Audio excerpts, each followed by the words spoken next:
ማህሌት ተስፋ ቆረጠች። እንግዲህ ማህሌት በስተመጨረሻ ውሃ ቢወቅቱ ጥንቡጭ ብሏል። ውሃ ቢወቅቱ ጥንቡጭ ሆናለች ማለት ነው። እና ኤፍራታን እንግዲህ ተስፋ በመቁረጧ አንቃ ልትገላት ነበር። ከመድብል ጋር ለምንድን ነው የምትሰሪው? ከመድብል ጋር ለምንድን ነው የምትቀራረቢው? ለመድብል ለምንድን ነው ኢንፎርሜሽን የምታቀርቢው? ብላ ኤፍራታን እንግዲህ ተስፋ የመቁረጧ እህቷን ልትገላት ነበር ማለት ነው።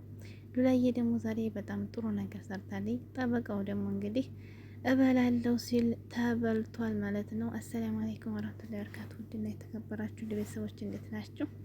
ከኔ ጋር ሁሉ ሰላም አልሐምዱሊላህ። በያላችሁ ሰላማችሁ ብዘት ይበልኝ። ሰብስክራይብ ላይ ሽር እያደረጋችሁ ቤተሰብ ሁኑ። አበረታቱኝ ውድ ቤተሰቦች፣ የከፈልበትም ሰብስክራይብ አድርጉኝ።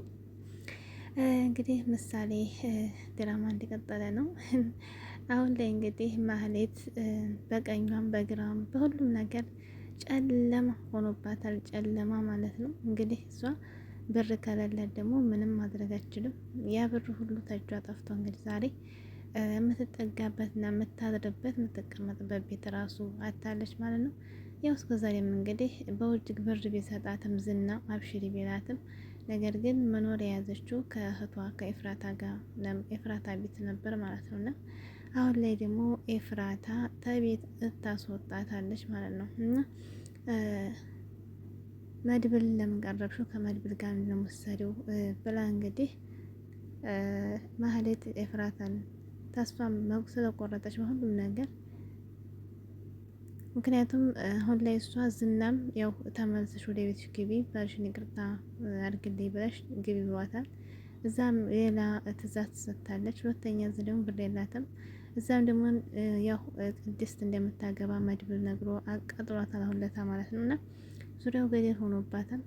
ዙሪያው በጣም በጣም ጨለማን የሆነባት የምትመካበት ዝና እንግዲህ ባዶ እጇን አስቀርቷታል። ተባሏም ተሁሉም ነገር አድርጎ እንግዲህ ተሞገስም እንዲሁ አስቀርቷታል ማለት ነው፣ በወሬ ብቻ ማለት ነው።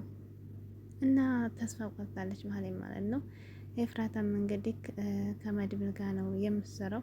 እንዲሁም ከመድብል የተቀበልሽውን ብር አካፍልኝ አልወጣም ከቤት እያለች ነበር። እሷም ከቤት ውጪ ከአሁን በኋላ እዚህ ግድም አለይሽም ብላታለች ማለት ነው።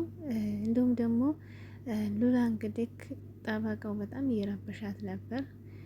ከዚያም እንግዲህ ዳጣና መርዙ ተመካክረው ከነሱ ጋር እንግዲህ ወጥመድ ውስጥ አስገብተውታል ማለት ነው።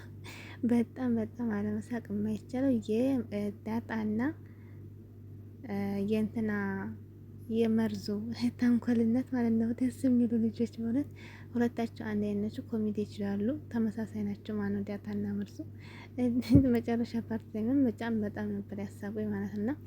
እንግዲህ ሉላዬ በጣም ጥልቅ ነገር ነው ያደረገችው ማለት ነው። እንግዲህ በጣም እየዛተባት ነበር። ታሪክ ሰርተውታል ማለት ነው። እንግዲህ በላለው ሲል ተበልቷል ጠበቀው። ማህሌትም እንግዲህ ከኤፍራታ ቤት ወጥታለች ማለት ነው። በግዷ እንግዲህ ወጥታለች። እንትና ዝና ደግሞ ሆነም እንግዲህ ያው ተስፋ እያስቆረጣል ነው። እንዲሁም ደግሞ ምን ሆነሽ ነው ፊትሽን የዘፈዘፍሽው በጣም ምናምን እያላት ነበር። እና ተቆጣ ሲያየት ኤፍራታ ከቤት አባረረች ነበር ያለችው። አትረቢም አንቺ ምንም እኮ አትረቢም። እንዲሁም ደግሞ መርዙ እንግዲህ ደላላውን ማን ነው ያችን ቅድስትን እንዲዝላት ወይም ደግሞ ሜንሽን ልትሰጠው ነበር፣ ግን ነቅቶባታል ማለት ነው። እና ዳታ ነግረው ነቅቶባት አላቅም ዞር ቤ ብሎ አባሯታል። እና ያን ስነግረው አንቺ ባላገር ነሽ ፈክፈክ አንቺ አትችይም ምናምን ነገር በጣም ነበር እያዋረዳት ያለው ማለት ነው። ዝና ማህሌት ተስፋ ቆርጣለች ማለት ነው። እና ያው በልሽ ከተመለሽ ግዴታ እያላት ነበር ማለት ነው። እና ባሏ ጋር ደግሞ እንዴት ነው የምትመለሰው? መድብል እንግዲህና ምሳሌ ውጭ ላይ ሲሄዱ ከዝና ጋር መኪና ውስጥ አይተዋቸዋል ማለት ነው። እና ዝና አሁን እንግዲህ ምንም አልጠቀማትም። በስተመጨረሻም እንግዲህ ማለት ብቻዋን ቀረች ማለት ነው። የክፋት ጥግ ይሄ ነው። የስራሽ ነው አገኘሽ